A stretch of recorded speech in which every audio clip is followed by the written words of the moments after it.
Hey guys, welcome to another edition of Trading Bitcoin with your host, Tone Vase. Doing a solo show today. It's a holiday weekend here in the US.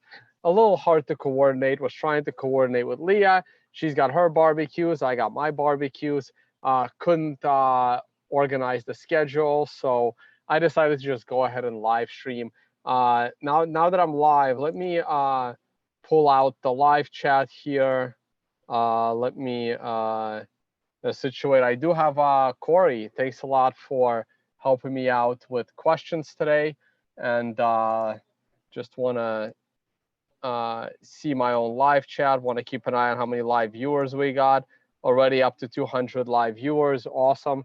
Not everyone is from the US, of course, which is why I know some people think it's a regular Monday, but in the US, it's not a regular Monday. It's a holiday Monday, so it makes things a little bit trickier. Let me just set this up here so I can see the live chat. I can see the number of live viewers, and I got my screen share, of course. So, all right, so I'm good to go. Not gonna waste a lot of time. Let me go. Let me go right to the charts. I already drank enough alcohol, and I gotta drive back. So we're already on water. Uh, we'll see what happens when I get home. If something interesting happens with price, it's possible I may do another quick update later tonight, but probably unlikely. This will be it for today. And tomorrow morning, we are back to the morning briefs, probably come in around 11:30 or noon. Let me go to screen share. Let me get this out of the way, and let me get this out of the way. There we go. Cool. All right, my typical disclaimer, the Learn Trading section of Liberty Life Trail, the soon-to-be decommissioned website, but still very useful for all of your trading needs. Please check out the educational tools section over in Learn Trading, where you get all of this free information on the basics of trading. I tend to focus on section 6, which is new to a lot of people in the crypto space. They're becoming more accustomed to the sequential indicator and some of the other time analysis tools.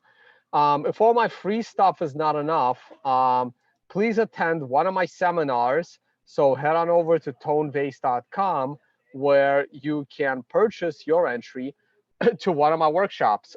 Too many people have been scammed all over the internet with fake me's. So please, unless you are registering or purchasing access to my indicators through my website, tonevase.com, please do not send any money to anyone on the internet. You will be scammed, and there is nothing I can do about it, okay? So the seats for London are going really fast.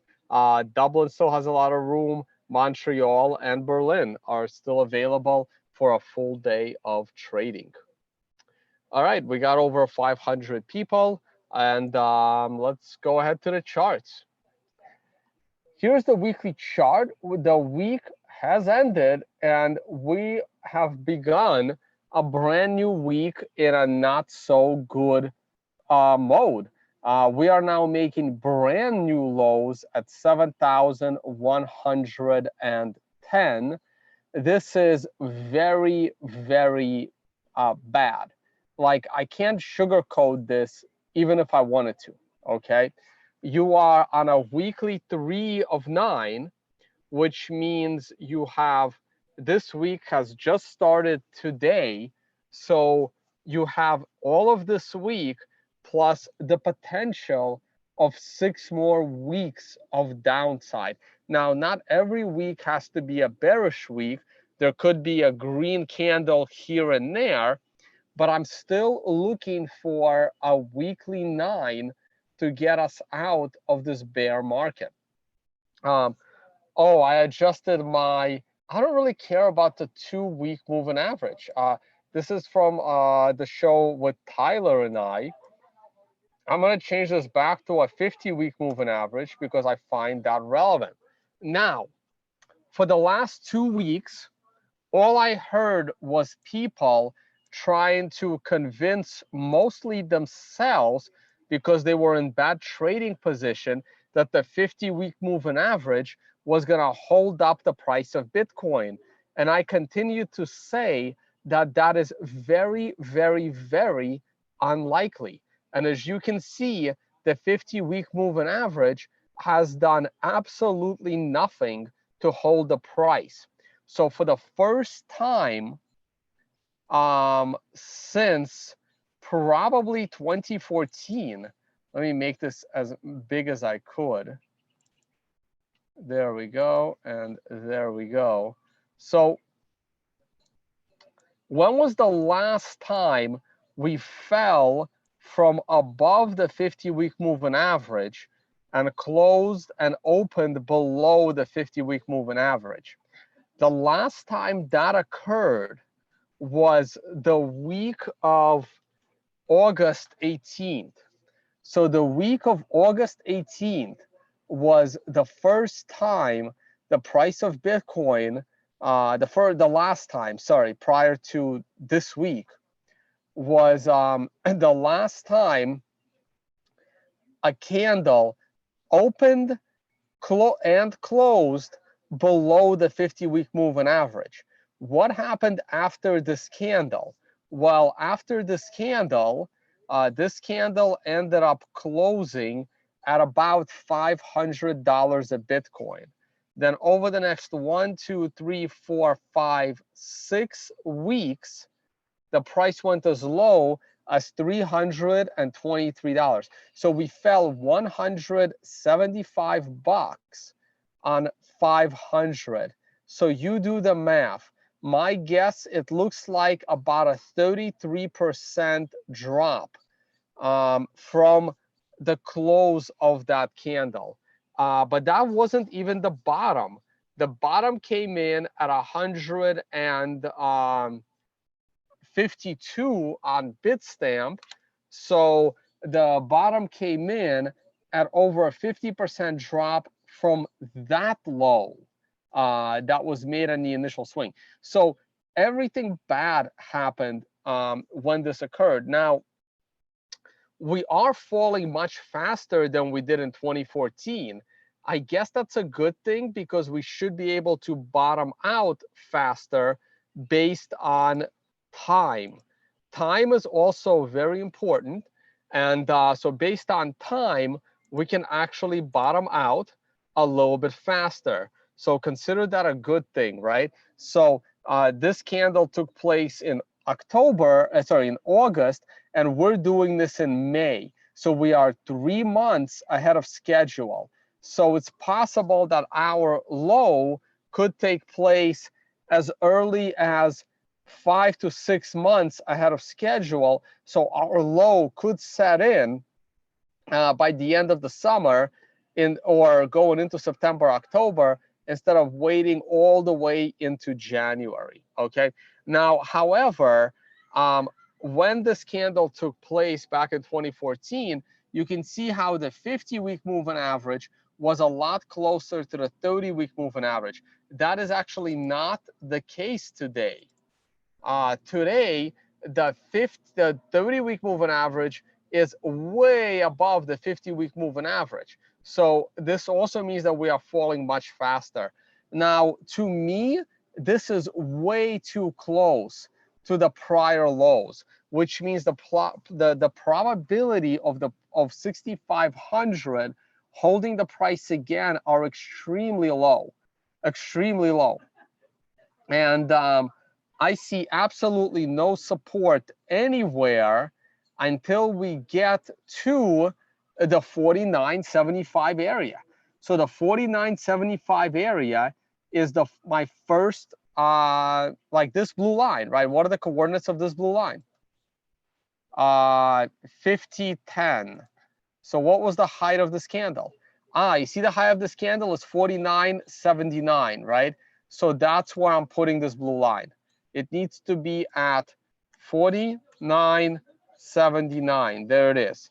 You know what? I'm going to round. Let's do 49.75. This is what I've been saying for a while now. 49.75. Boom. That is my support. Okay, I'm going to extend this line. like that. Okay. Now, a lot of people have been saying, can we bounce off of this trend line? Here's my trend line, the best I can kind of draw it. Can we bounce off, go down and bounce off this trend line? Very unlikely. Very, very unlikely. The reason is, it's because I'm going to draw it right into this line here. The reason is because if we hit the bottom of this trend line this week, we will literally be at the triple bottom, which is not likely to hold the price up.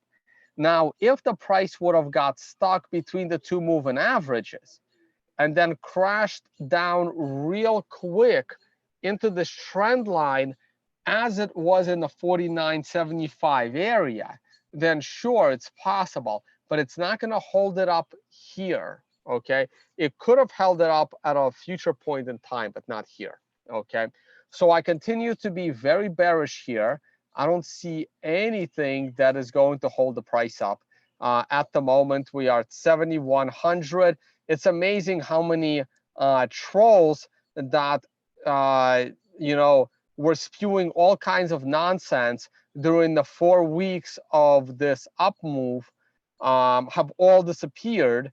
And hopefully, they all made fun of me for being wrong about this being the bottom, and I said it wasn't the bottom, and I continued saying that.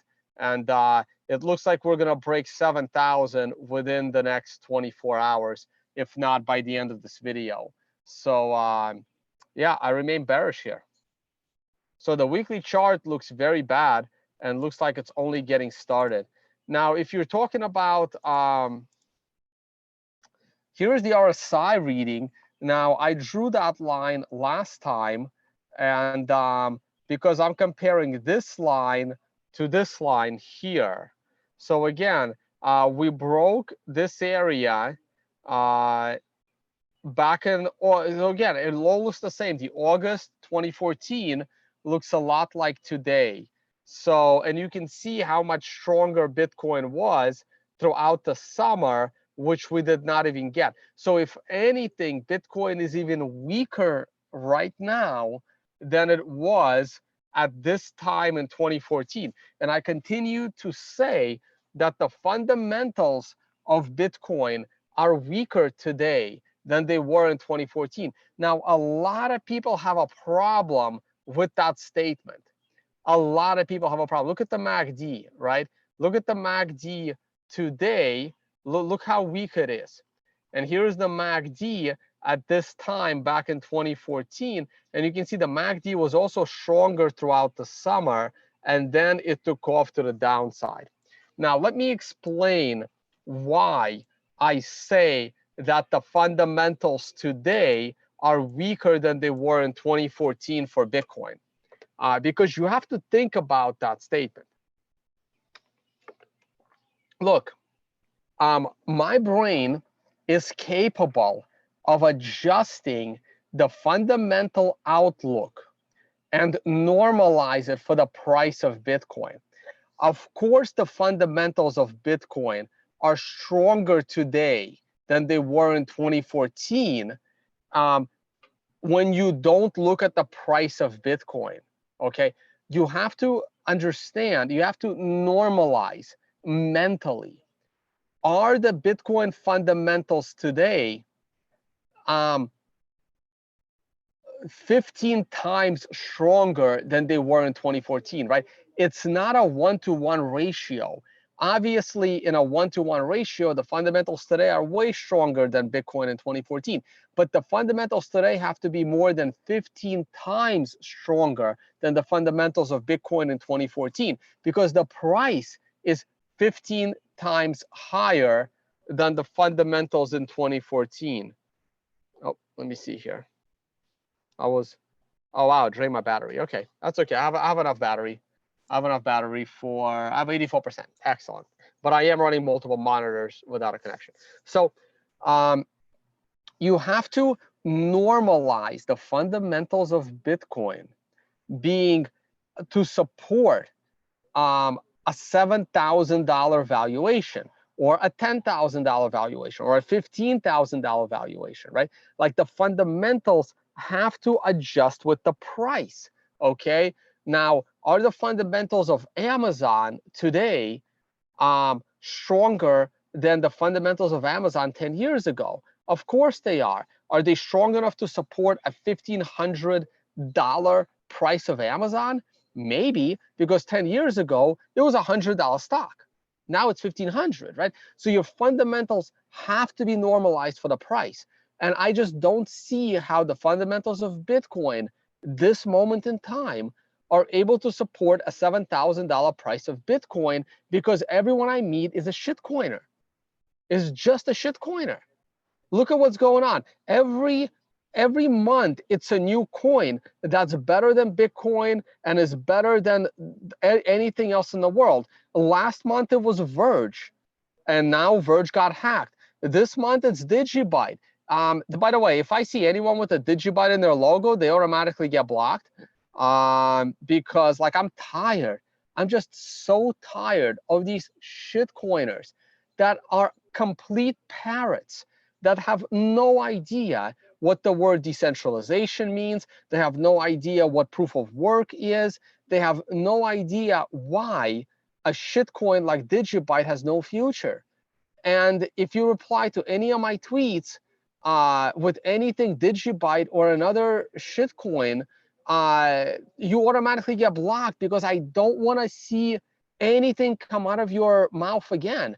Oh, and by the way, if you get blocked by me, I don't care if you're a fan of mine, the chances of you getting unblocked are virtually zero, right?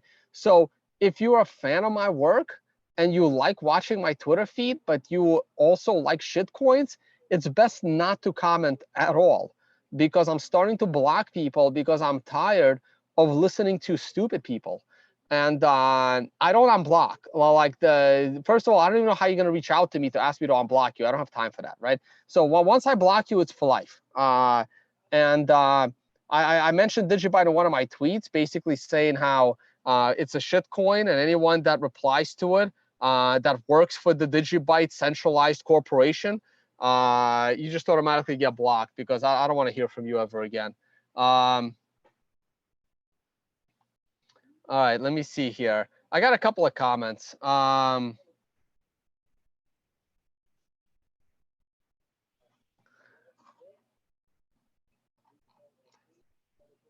Yeah, I think I am more decentralized than Digibyte. Thank you. All right, so the MACD is weak. Everything is weak.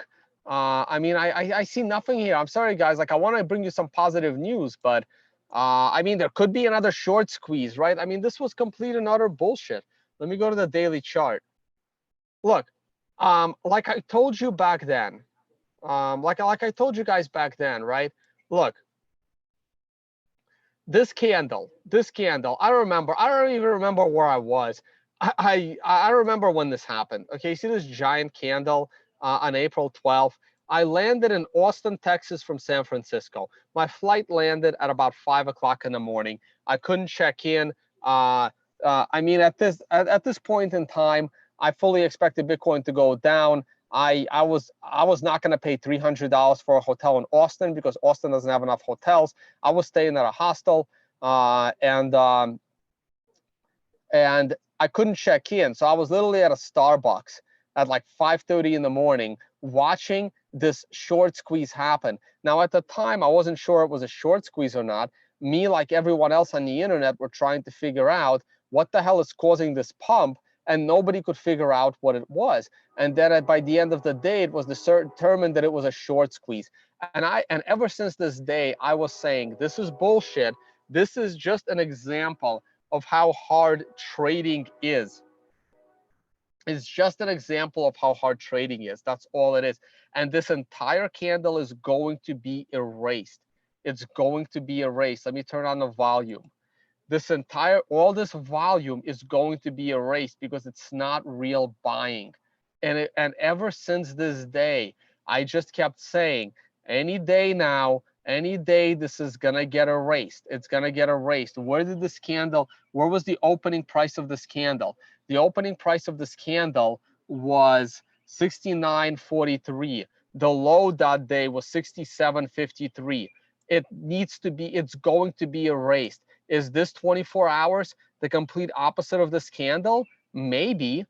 Maybe it is. We would have to fall another $300 in the next 24 hours. Look, I don't know. I didn't know when this candle was going to get erased, but I knew it was going to get erased. All of this was hope. It was hope and praying. All right, let me drop the 2-day moving average here as well, because I totally don't need it here either. Let's go to the 50-day. There's the 50-day. Okay, so oh, my colors are off. You know what? Let me. I'm gonna make the same colors. I'm gonna make the short moving average orange, the medium purple, and the long-term blue. So now I have that's the 7-day, that's the 30, and that's the 50. So the 30 is about to cross the 50, and the 50 is still kind of flat, but another bad day or two, and it's gonna turn down. You're gonna get a bear cross, death cross. I mean, look how weak Bitcoin is. It couldn't even get you back to 8,000. Couldn't even get you back to 8,000. Somebody sent me a video. I saw it on my. I mean, I was driving around upstate. I was at my cabin. What's up, man? I was at my cabin yesterday all day. I didn't stream from there, but I was driving around. Someone sent me a video of Philicone, who mentioned me. Hey, man, thanks for the shout out. I'm glad my work helped you out to get your stop losses to be better. Thanks for the shout out. I did watch your video because someone said you mentioned me, so I checked it out. I don't always watch videos where people mention me, but I was driving, so I didn't mind. And yeah, I know you went long in that trade looking for 8,000, but this just shows how weak Bitcoin is. Hope you had your stop loss so that, you know, it didn't cost you anything, which is important. But look, I never wish bad on traders, right? I always want every trader to make money. I don't care what gold or garbage you trade. Like, I don't care.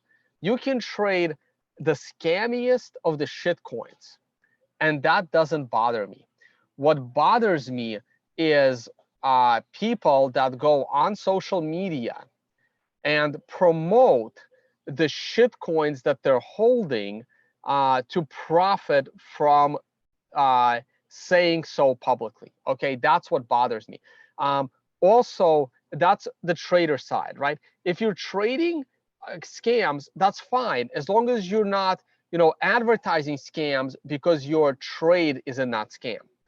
That's what bothers me. Also, ignorance of promoting shit coins and attacking Bitcoin, because Bitcoin is where my position is. Okay, now here's the daily candle. We are now below 7,100. We continue to make new lows.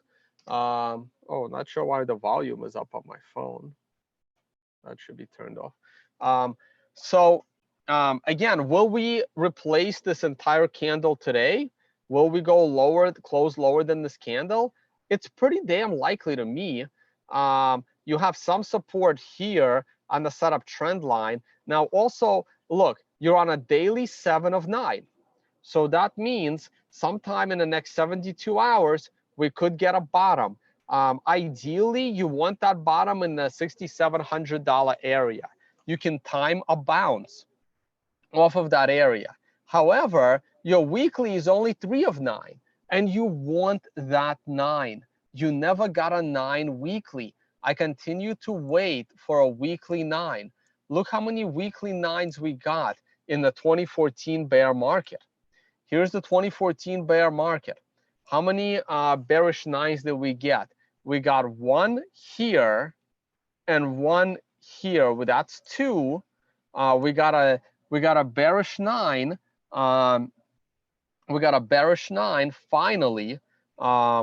at also, okay, so let's back up here, right? So the weekly bull market of 2013 topped on a 9 in November.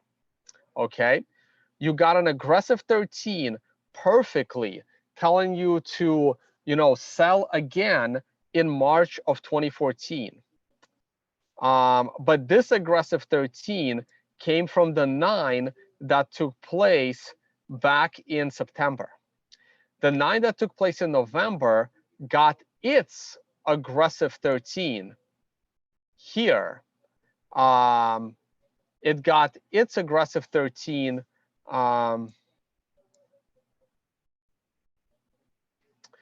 in July of 2014. You then had a 9 to the bearish side. You had a 9 to the bearish side in September, which led to an aggressive 13 buy point in January, getting you a pretty perfect low, and then your traditional 13 in March of 2015, after yet a second 9 in February of 2015. You then had another aggressive 13 in August of 2015, right? So you had like the weekly sequential showed you multiple buying opportunities that came in pretty damn good spots, very good spots. Okay, we haven't had any yet. We haven't had any yet, guys. None. None. Okay. No nines. No nines on the downside. Okay. I want to see one. I really want to see a 9 on a weekly chart. So hopefully it'll come in 6 weeks from now and we'll finally get a low. If not, we can go lower. All right. So back to the daily chart. Not much here. What indicators do I have? All right. I have the, here's the CMF. The CMF is not pretty, guys. Again, I'm not an expert on CMF, but this last bounce did not go up very well. Now, what you have here,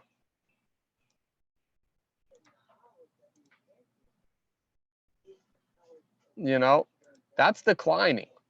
So again, I don't know who you guys are listening to, right?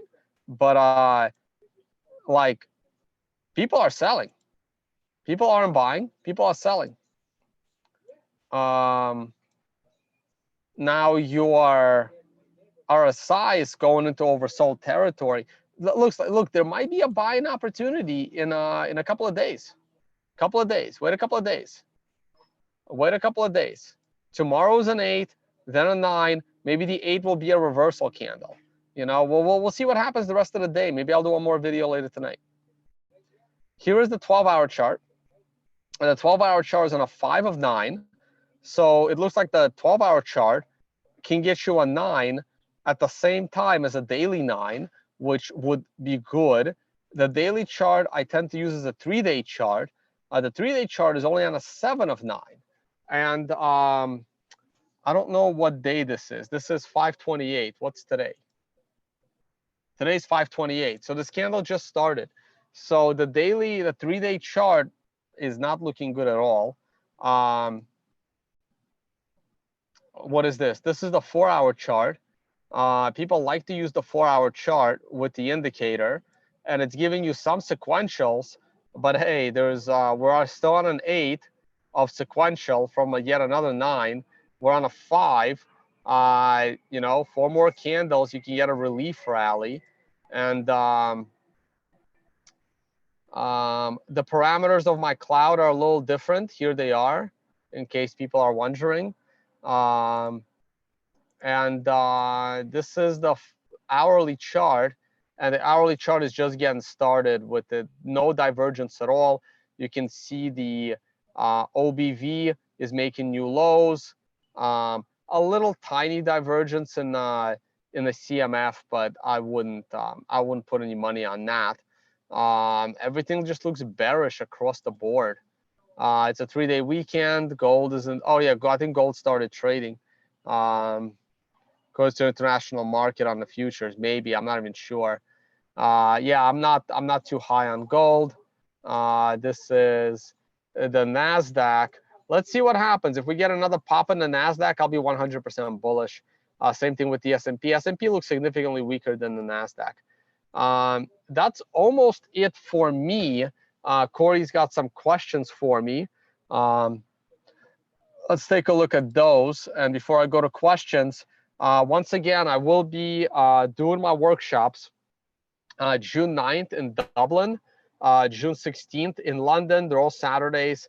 June 23rd in Montreal, and July 7th in Berlin. So please go to tonebase.com/workshop to sign up. Of course, you also have the indicator page where you can purchase access to this indicator that I always use. And also check out my affiliate page. If you like my work and you like and it's helped you out in your trading. Again, I don't really, I mean, you could donate. I have my public address everywhere, but hey, the best way to support is to just use the affiliate codes. It doesn't cost you anything.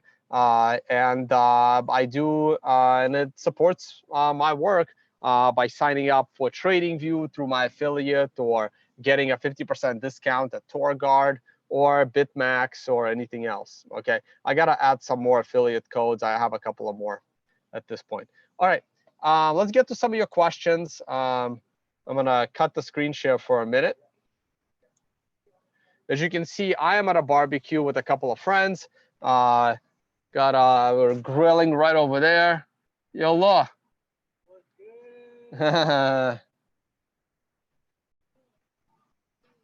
Yeah.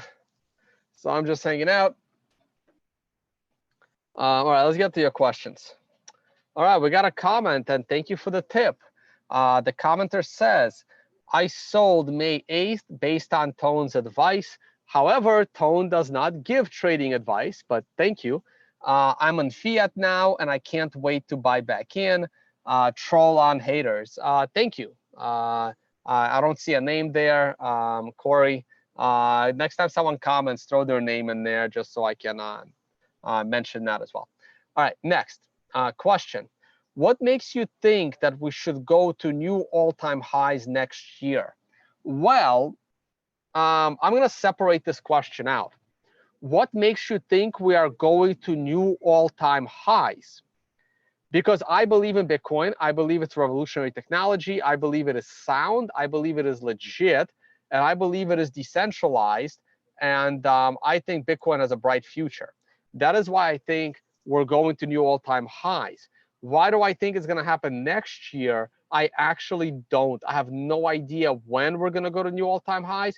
It can still be this year, though very unlikely. It is pretty likely next year, but nothing is guaranteed. I'm not going to do any bullish projections until you hear Tone Vase say on camera, I believe the bottom is in. And I have not said that throughout any time this year. There is absolutely no evidence of me saying that I believe that the bottom is in for 2018. Until you hear me say it, I have no idea when or how we're going to go back up. Next. Tone, how would you attempt to buy the dip and time the bottom? Or do you generally think it is best to stay away from a falling knife? I think it's generally best to stay away from a falling knife, okay? Now, let me go back to screen share. That's a very good question, by the way. A very good question. Let me go back to screen share. Okay, so I'm going to go to the S&P 500, okay? I'm going to go to the daily S&P 500. It's actually on a different chart.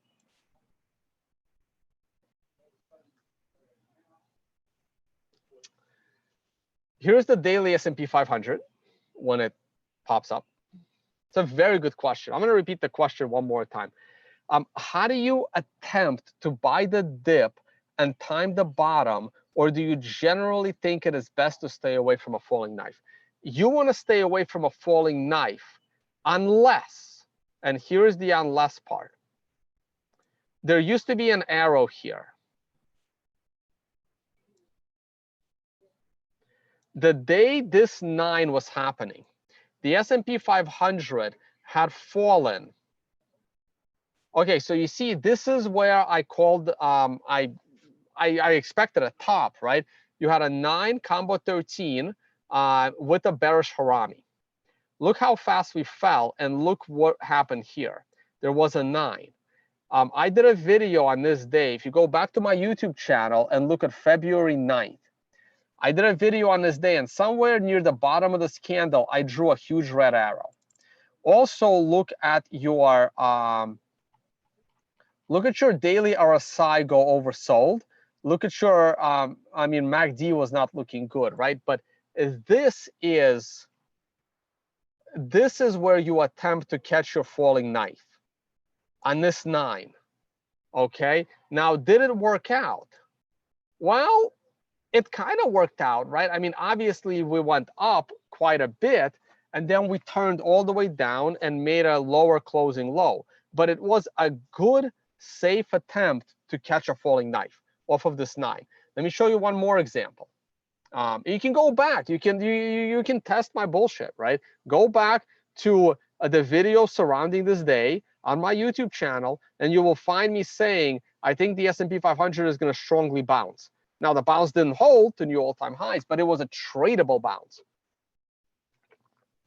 This is where you attempt to catch the falling knife, right here. Not here, not here, not here. This is where you do it. Otherwise, you wait for confirmation. Let me give you another example. So in Bitcoin, here's the daily Bitcoin chart. I'm going to make it big. And we're going to go, I believe, to where are we going? Like July or something.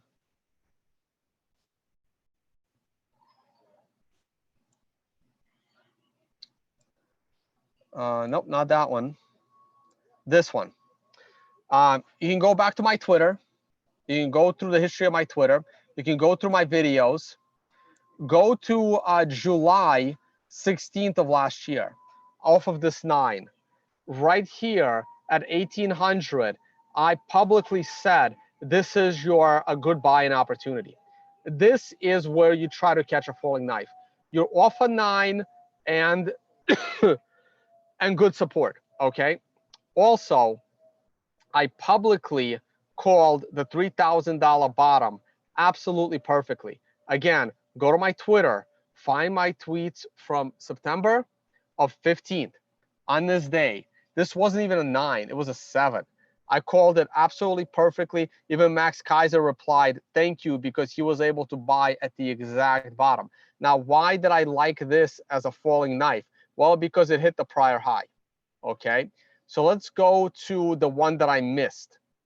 So I believe that I called the $7,500 top as perfectly as anybody could in trading ever, okay? This was SegWit 2x cancellation, which was unfortunate, and it like took you out, stop loss on your short trade, but then the trade continued. Now, I would have called the perfect falling knife buying opportunity at 49.75, the same one I'm calling right now, okay? I wanted this to come on a 9 at 49.75. That didn't happen, okay? That's why I was late to this rally, and I didn't become bullish until back to 7,500. So I was calling for a bear market. It turned around early. I became a bull back in the vicinity of prior highs. So now let's go to today. And I was a bull all the way up, by the way. Let's go to today.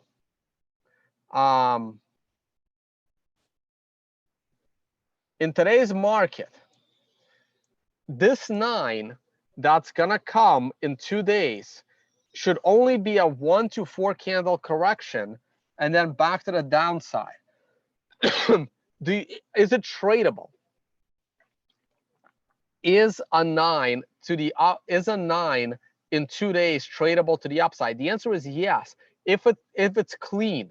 If you get like another bad day tomorrow and then you get a reversal candle on Wednesday with a 9, it becomes a tradable bounce. Do I think it's going to go to new all-time highs? Absolutely not. I think it's going to be a 1 to 4 candle correction and back to the downside. Now, on the next wave of down, if we are lucky, we will get a 9 on a weekly in the vicinity of 49.75, the one that we missed back in July. The 49.75,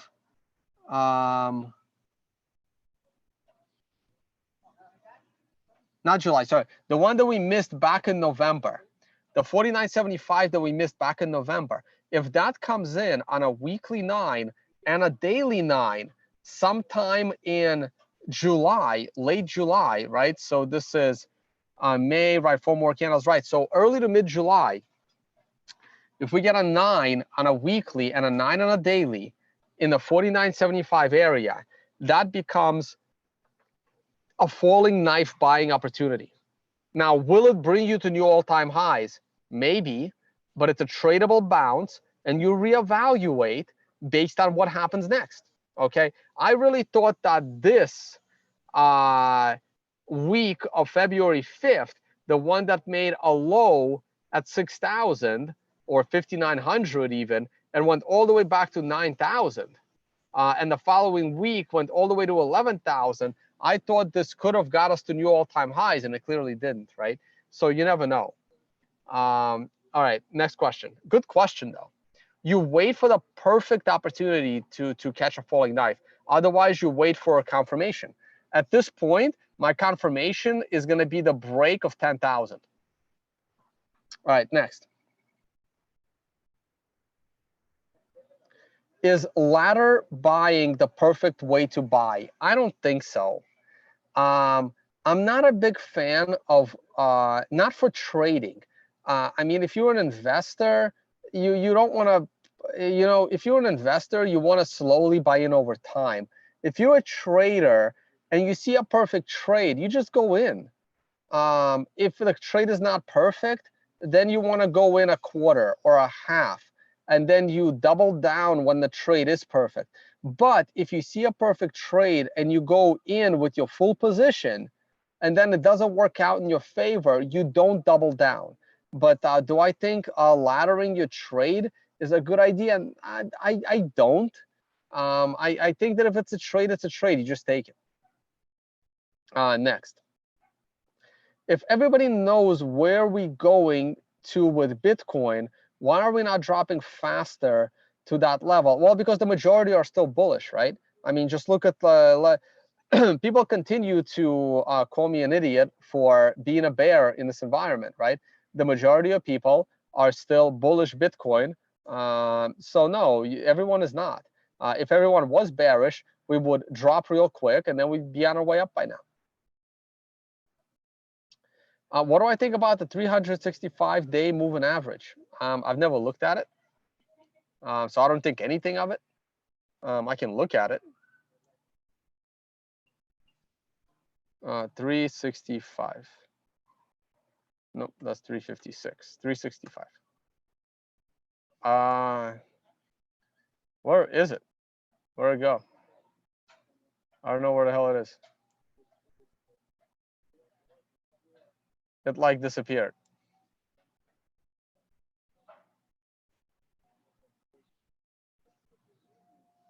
I don't see it. I don't know what happened to it. It's like gone. So I don't know. Charting software doesn't like it, I guess.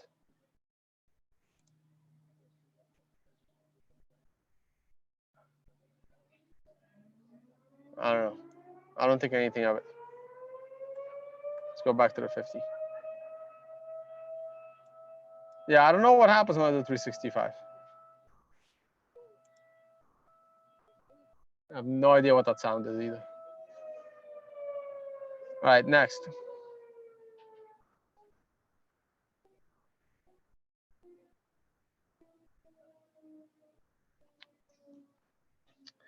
Compare Bitcoin 3-day 2018 versus 13 and 14.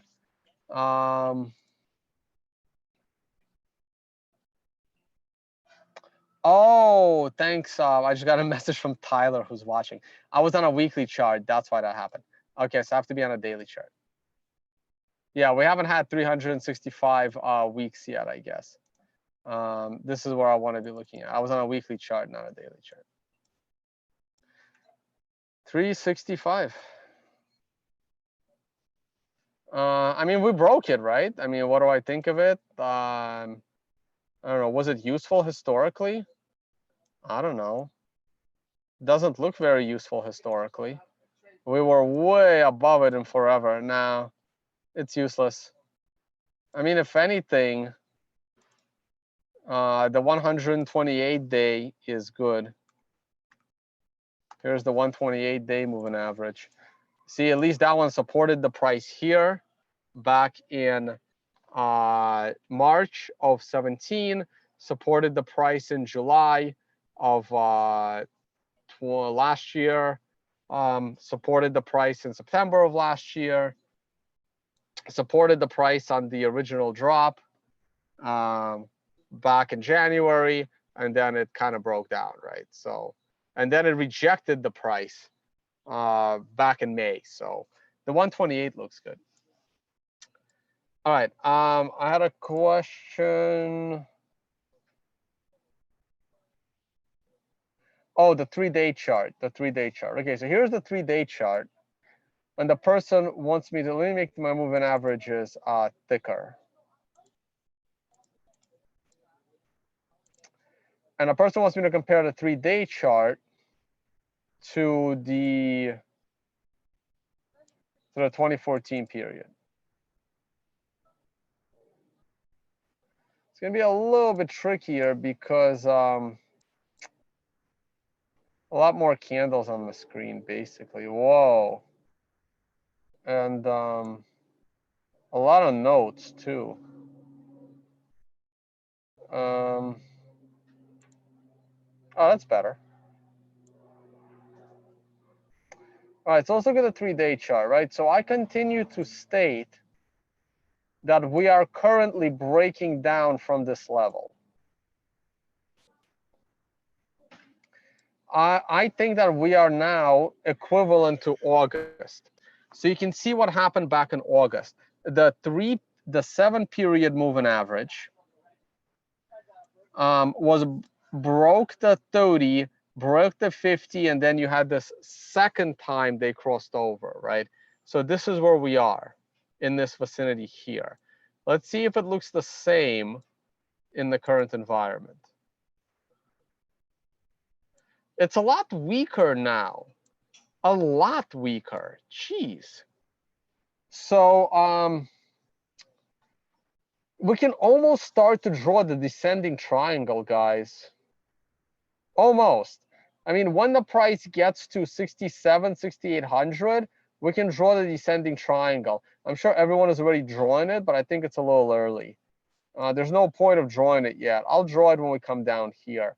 I think the price is way weaker now than it was then. You had yeah, this is just bad.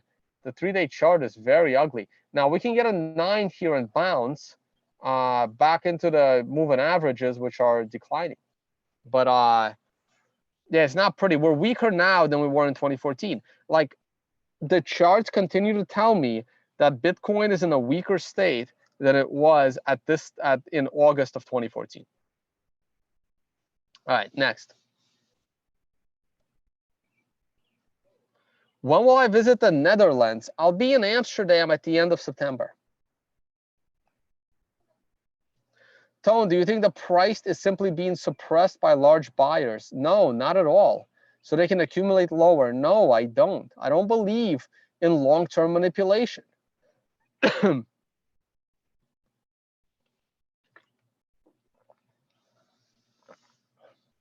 This is a popular opinion, and I'm not sure about it. No, guys, it's even if it is, it's just good trading, right? I mean, if you're able to sell and buy lower, why not? You're taking a risk.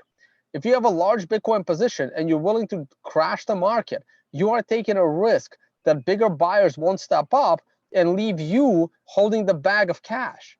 It's a risk that you take as a trader. So there's nothing malicious about that. All right, next. Can you say Bitcoin is going to crash when the sell-offs are getting smaller and smaller? Why do you think the sell-offs are getting smaller and smaller? I don't see it that way at all. Here's the daily chart. Why do you think the sell-offs are getting smaller and smaller? I mean, if I exclude the short squeeze, if I exclude this one single day, I see way more red candles here of larger size than green candles. So I don't understand why anyone thinks that the sell-offs are smaller and smaller. I don't know what charts you're looking at. They're clearly not Bitcoin charts. Next, do you think John McAfee's prediction of 15,000 euros in June will come true? No, of course not. Next, what is your recommended program to learn to code for the blockchain space, assuming no prior knowledge that you would recommend? I mean, I would recommend you learning some Python, sign up for like a free course from Coursera or, on the internet. And once you learn enough basics of Python, go to Jimmy Song's website and take one of his exams. And if you pass, you can then sign up for the Jimmy Song blockchain trading workshop. Next.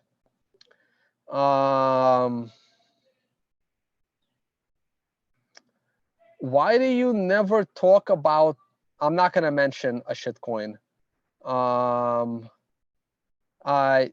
Okay, some shitcoin has some old Bitcoin core devs. That means nothing to me, right? I mean, Gavin Andreessen is an ex-core dev. What's his name? Jeff Garzik is an ex-core dev. Mike Hearn is an ex-core dev, and the guys are clearly morons because they believe in big blocks, right? So being an ex-core dev means nothing. And if they're working on a shitcoin, that means they've lost all of my respect. So it's irrelevant.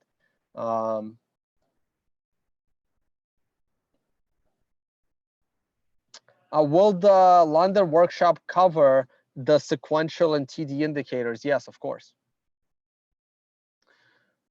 Tone, do you agree we are at the bottom of a giant triangle in Bitcoin, both linear and log? No, not yet, right? We would need to get to the $6,800 area in order for me to draw that triangle. Until we get to 6,800, there's no reason to be premature, if you know what I mean.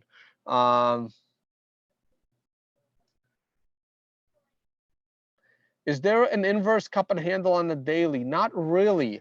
It's not a cup and handle to me because the cup and the handle are approximately the same size in time, slightly different size and length, and the cup needs to be significantly smaller than the handle. Now, if we talk about this giant cup at the top and then this handle here, then yes, but that puts the target at like negative $5,000 on Bitcoin price. So there's no point. There's no point of looking at like giant chart patterns when they don't really do anything. All right, next, and thank you for the tip. Oh, and that question was also with a tip, so thank you, David.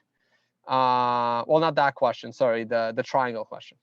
Next question, and again, thank you for the tip. Thank you. It was just a comment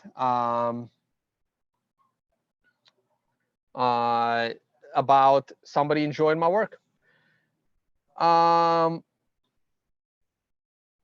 So when will I come to Helsinki? Helsinki is not really on my radar at the moment. I'm sure I'll get to it eventually, but sorry. I guess Amsterdam is as north as I'm going to get this year. And next year, I'm going to try and go to Africa and India and maybe Japan and Korea. So again, Scandinavia kind of falls out. So it might have to wait till the year after, unfortunately. All right, is that it for questions?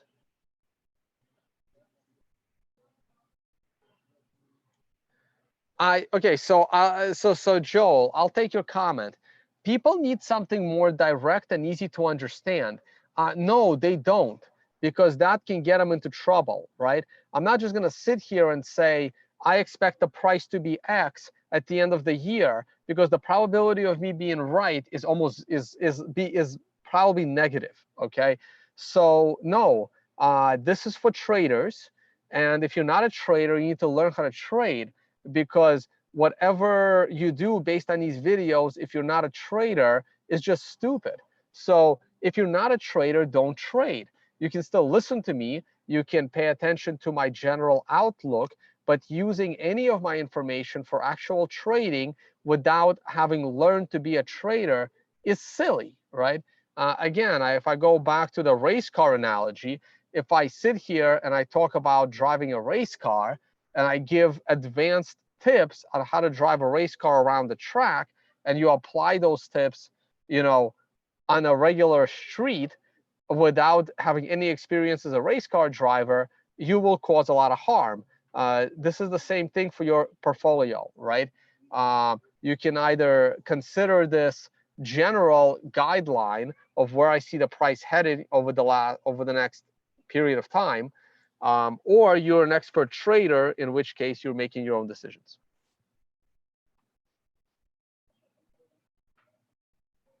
How will I know the bottom is in? I don't know. I'll talk about it when I see something.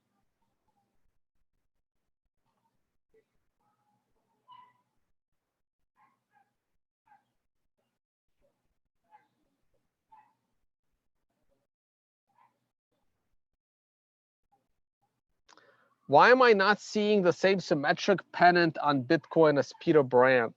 I don't know. Probably because I have too much crap on my chart.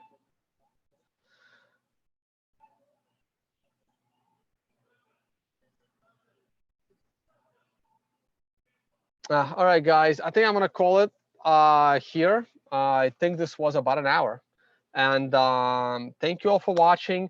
I'm closing with over 1,500 viewers, which is great. So if you like my work and you want to support my work so I can continue to bring you more of these videos, preferably daily, please check out the affiliates page of tonevase.com. And if you use any of these products, or services, or websites, whether it's BitMax or VPN service or TradingView, just click on the links and sign up through my affiliates. All right, guys, thank you very much, and I will see you all on the next one. Oh, let me stop screen share. Boom. Later. Tomorrow morning, back with Leah and hopefully Jimmy and maybe Giacomo. We will see. All right. Thanks, guys.